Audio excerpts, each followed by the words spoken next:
Basically जैसा आप सबको पता है कि बीएड के एग्ज़ाम स्टार्ट होने वाले हैं 17 से। तो जो ये वीडियो है ये आपकी completely exam point of view से ही रिलेटेड है। तो मैं पहले बता देती हूँ इस वीडियो में क्या है। जैसे कि आपको पता है कि जो आपका एक पेपर होता है वो 3 सेक्शंस में डिवाइडेड होता है। Section A long question, section B short question and section C very short questions. तो ये जो वीडियो है इसमें आपके क्रिएटिंग एंड इंक्लूसिव स्कूल के आपके इस सब्जेक्ट के पूरे 5 सालों के प्रीवियस ईयर्स के पेपर जो मैंने शेयर करे थे उनका सॉल्व्ड सेक्शन सी आपको मिल जाएगा, यानी कि सॉल्व्ड वेरी शॉर्ट क्वेश्चंस आपको इसमें मिल जाएंगे। ठीक है, तो स्टार्ट करते हैं। बेसिकली मेरे सामने जो है इस वक्त ये है 2022 का सॉल्व पेपर। ठीक है, जिसमें फर्स्ट क्वेश्चन आता है आपका मीनिंग ऑफ इंक्लूसिव एजुकेशन। जैसा कि आप सबको पता है कि इंक्लूसिव एजुकेशन का मतलब क्या होता है। Inclusive education means all children in the same classroom in the same school, यानी कि सारे बच्चे एक क्लासरूम में और एक ही स्कूल में। ठीक है, इसका मतलब क्या हुआ कि जो ग्रुप्स जिनको पहले अपॉर्चुनिटीज़ नहीं मिली हैं, समान शिक्षा का अधिकार जिन्हें पहले नहीं मिला है, जैसे कि सिर्फ डिसेबिलिटीज़ वाले बच्चे ही नहीं बल्कि बहुत सारे माइनॉरिटीज़ ग्रुप जिनको पहले इक्वल अपॉर्चुनिटी नहीं मिली है उनको भी हम इसमें इंक्लूड करते हैं। ठीक है, तो मीनिंग ऑफ इंक्लूसिव एजुकेशन में आपका ये आ जाएगा। अच्छा, 2022 से स्टार्ट कर रही हूँ मैं। 2022 का सेक्शन सी है ये, और इसमें साथ साथ आपको जैसे ऊपर दिख रहा होगा लिखा हुआ 2022, 21, 20, 19, 18 तीनों के सेक्शन सी आपको अब फुली सॉल्व्ड मिल जाएंगे। ठीक है, नेक्स्ट आता है identification of hearing impaired children की जो आपके श्रवण बाधित बच्चे हैं, यानी कि जिन बच्चों को सुनाई नहीं देता उनको हम कैसे पहचान करते हैं। Children does not react to sounds, जो ये बच्चे हैं क्या करेंगे, आवाज़ों पे रिएक्ट नहीं करते। डज नॉट सीक आउट और detect where sound is coming, और वो ये नहीं पता लगा पाते कि जो आवाज़ है वो कहाँ से आ रही है। Does not react to voices even when being held, और मतलब ज़ोर से भी अगर ज़ोर की भी कोई आवाज़ें हैं तो उसको भी ये बच्चे ध्यान नहीं लगा पाते है ना, यानी कि वो नहीं बता पाएंगे कि आवाज़ कहाँ से आ रही है। नेक्स्ट क्वेश्चन है what is main streaming in education. शिक्षा में मेन स्ट्रीमिंग का मतलब क्या होता है। Main streaming of education is the practice of placing students with special education needs in general education classroom during specific time period based on their skill। Main streaming का मतलब क्या हुआ कि जो आपके स्पेशल बच्चे हैं, यानी कि जो आपके स्पेशल शिक्षा वाले बच्चे हैं उनको हमने सेम क्लासरूम में रखा है according to their need and skill. ठीक है, नेक्स्ट आता है इसमें question number 5, who was founder of inclusive education. तो इंक्लूसिव एजुकेशन के फाउंडर है हमारे इटार्ड। ठीक है, ये क्वेश्चन जो है ये बहुत बार रिपीट हो चुका है कि who was founder of inclusive education, तो इसका आंसर क्या है, इटार्ड। नेक्स्ट क्वेश्चन आता है आपका टीम टीचिंग। टीम टीचिंग क्या होती है। A situation where 2 or more teachers possessing complementary teaching skills, it is also defined as a group of 2 or more teachers working together to plan, conduct and evaluate the learning activities for the same group of learners। तो जैसे कि आपको पता है team क्या होती है, team इकट्ठे मिलके किसी एक गोल के प्रति काम करती है। तो इसी तरीके से टीम टीचिंग क्या हुआ, एक ऐसी सिचुएशन जहाँ पे 2 या 2 से ज़्यादा टीचर्स कॉम्प्लीमेंट्री टीचिंग स्किल करते हैं। जैसे फॉर एग्जांपल आपका कोई एक सब्जेक्ट है ना, जैसे कि फॉर एग्जांपल आगे जाके लें हम आपका साइंस ले लिया हमने। साइंस में क्या होता है, छोटी क्लासेस में तो आपको एक ही टीचर पढ़ाता है, पर जब क्लासेस आपकी बड़ी हो जाएंगी तो फिज़िक्स का अलग, केमिस्ट्री का अलग, बायो का अलग, इस टाइप से टीचर्स डिवाइडेड हो जाते हैं। ठीक है, इसी टाइप से कॉम्प्लीमेंट्री स्किल्स का मतलब क्या हुआ कि एक ही टॉपिक को कंप्लीट करने के लिए, एक ही चैप्टर को कंप्लीट करने के लिए हम टीम टीचिंग या 2 या 2 से ज़्यादा टीचर्स का यूज़ कर रहे हैं। नेक्स्ट आता है आपका वेब बेस्ड टीचिंग। वेब का मतलब आपको पता ही है क्या होता है, आपका internet. Web based learning refers to the type of learning that uses the internet as an instructional delivery tool to carry out various learning activities. तो वेब बेस्ड टीचिंग क्या हुई, वेब बेस्ड लर्निंग होती है हमारा वो learning जो basically as a internet को use करती है इंस्ट्रक्शंस देने के लिए, लर्निंग एक्टिविटीज़ को करने के लिए, यानी कि जिसमें हमारी लर्निंग किसके हेल्प से होती है, इंटरनेट के हेल्प से। नेक्स्ट इसमें आपके ट्रू फॉल्स है। The children who are hearing impaired also भी वॉइस इम्पेयर्ड, तो इसका आंसर आएगा आपका ट्रू। ज़्यादातर केसेस में क्या होता है, जो बच्चे आपके सुन नहीं पाते वो बोल भी नहीं पाते। क्यों? क्योंकि जब उनको सुनाई नहीं देगा तो वो रिएक्ट किस चीज़ पे करेंगे। Evaluation approach is given by B.S. Bloom. True or false? It is true. Aphasia is disorder related to the language comprehension. Yes, जो aphasia है हमारा लैंग्वेज का एक डिसऑर्डर होता है। ठीक है, लास्ट क्वेश्चन है इसका, फंक्शन ऑफ NCT। NCT का फंक्शन क्या होता है? NCT is to achieve planned and coordinated development of the teaching education system through out the country. NCT हमारा किस पे काम करता है?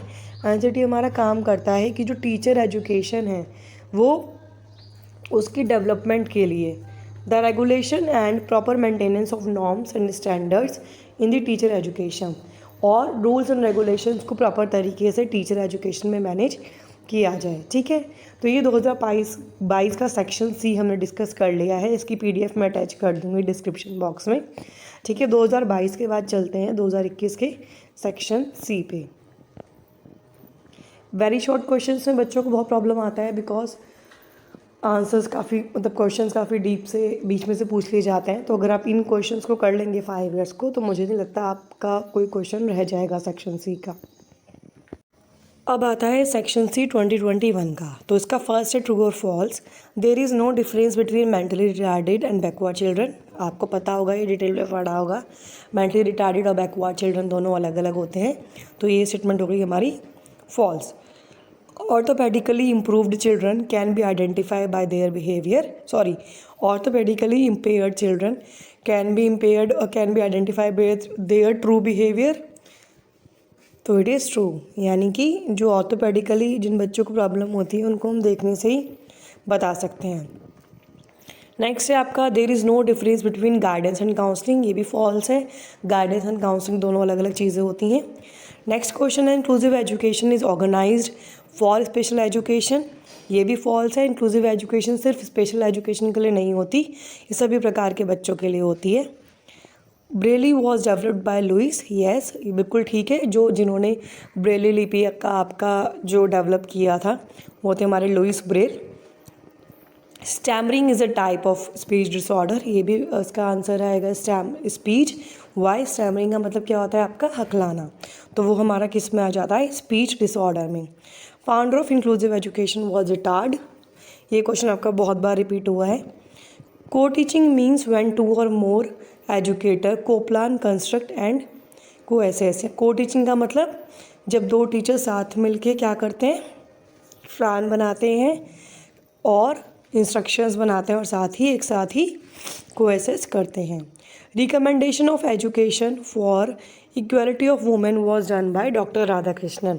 तो वुमेन के समान अधिकार, शिक्षा के समान अधिकार के लिए किसने रिकमेंडेशंस दी थी? डॉक्टर राधाकृष्णन ने।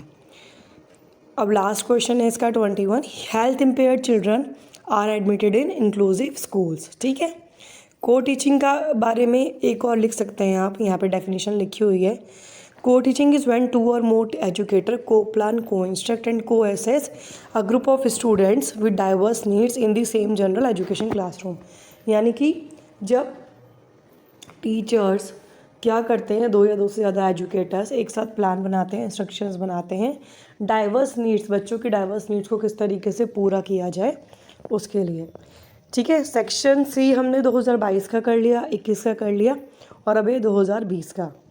Arrangement of inclusive education is to be for exceptional children. कि जो इंक्लूसिव एजुकेशन है उसकी अरेंजमेंट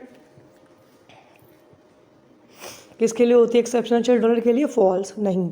इंक्लूसिव एजुकेशन हमारा सभी बच्चों के लिए है, हर प्रकार के बच्चों के लिए। तो कोई एक अगर आता है तो वो अपने आप ही फॉल्स हो जाएगा।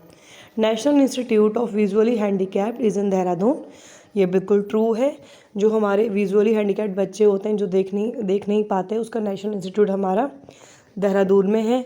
IQ of gifted children is considered above 145 to 160. Headquarters of NCT is in Delhi.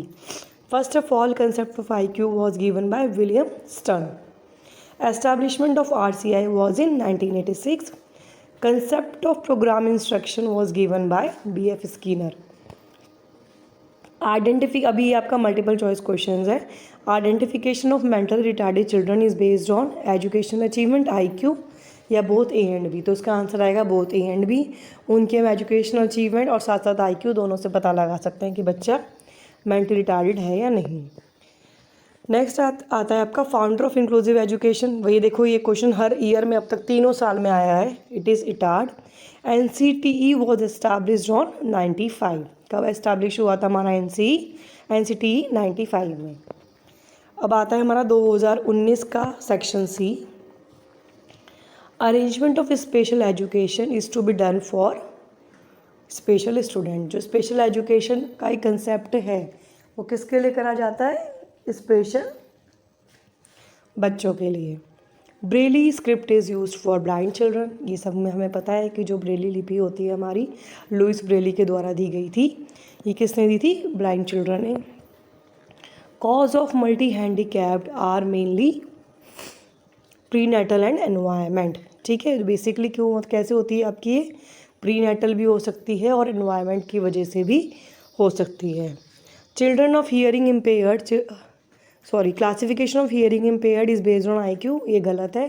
Hearing impaired को हम IQ के बेस पे नहीं कर सकते, है ना। IQ से हम नहीं पता लगा सकते कि बच्चे को सुनाई देता है या नहीं।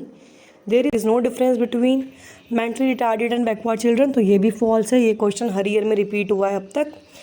Identification of gifted children is done by intelligence test, यानी कि IQ के हिसाब से हम बता सकते हैं कि बच्चा गिफ्टेड चिल्ड्रन है या नहीं। तो ये बिल्कुल सही है। Causes of backwardness can be physical, mental, environment. तो इसका आएगा आपका all of the above. Backward children के जो हमारे कॉजेज़ हैं वो फिजिकल भी होते हैं, एनवायरनमेंट भी होता है और मेंटल भी होते हैं। Objective of counselling process. अच्छा, एक चीज़ और मैं बताऊंगी कि ये जो आपके मतलब लास्ट के पेपर है ना, मतलब जैसे कि आपका 18 और 19 और 18 का हो गया, तो उसमें गाइडेंस एंड काउंसलिंग के कुछ क्वेश्चन इन्वॉल्व हैं। तो वो हो सकता है आपको नहीं आएंगे अब गाइडेंस एंड काउंसलिंग के, बट पढ़ने में कुछ नहीं जा रहा, छोटे छोटे ही क्वेश्चन हैं। तो ऑब्जेक्टिव ऑफ काउंसलिंग प्रोसेस क्या हुए? Self knowledge, self acceptable, self adjustment. तो इसका आंसर आएगा all of the above. Causes of maladjustment are natural, physical, social, all of the above. All 3 होते हैं। Concept of management is in teaching was given by I.K. Davis. यानी कि management का concept teaching में किसने दिया था? I.K. Davis ने। अभी हमारा 5वें साल का पेपर है 2018 का, 22 का, 21 का, 20 का, 19 का, 18 का। ये मैं दे चुकी हूँ ऑलरेडी। ठीक है, तो एक बार देख लीजिए ये भी। Visually impaired taught by Braille, बिल्कुल सही है। जो विजुअली इम्पेयर्ड बच्चे होते हैं उनको हम ब्रेली लिपि से पढ़ाते हैं। The children who are hearing impaired also be voice impaired, ये भी सही है। जिन बच्चों को सुनाई नहीं देता वो हो सकता है बोल भी ना पाए। There are 4 steps in teaching management. ये आप क्वेश्चन स्किप कर सकते हैं बिकॉज ये आपका अब सिलेबस में नहीं है। Classroom management given by Davis intern, ये भी बिल्कुल सही है, true. The aspect of evaluation teaching was given by Bloom, it is also true. There are 3 steps in counselling process, it is also true. Counselling और guidance के questions नहीं आएंगे अभी। There are 2 types of counselling on the basis of its nature, ये false है। Special children is power of nation, it is true. तो last आपका education is the subject of study, ये भी बिल्कुल सही है। B.Ed और M.Ed में हम एजुकेशन ही पढ़ते हैं। Inclusive education was developed in America in very beginning, ये भी बिल्कुल सही है। सबसे पहले अमेरिका में इसकी शुरुआत हुई थी। तो बेसिकली आप हमारे 5 सालों के पेपर हैं सेक्शन C के। सेक्शन B का मैं इसके बाद लेकर आती हूँ। अगर आप 5 सालों के क्वेश्चन कर लेते हैं शॉर्ट में तो मुझे नहीं लगता आपका कोई क्वेश्चन मिस हो पाएगा। ठीक है, और प्लीज़ अगर आपको वीडियो अच्छी लगे तो प्लीज़ मेरे चैनल को सपोर्ट ज़रूर करें, सब्सक्राइब ज़रूर करें और अपने फ्रेंड के साथ शेयर करें। Thank you so much.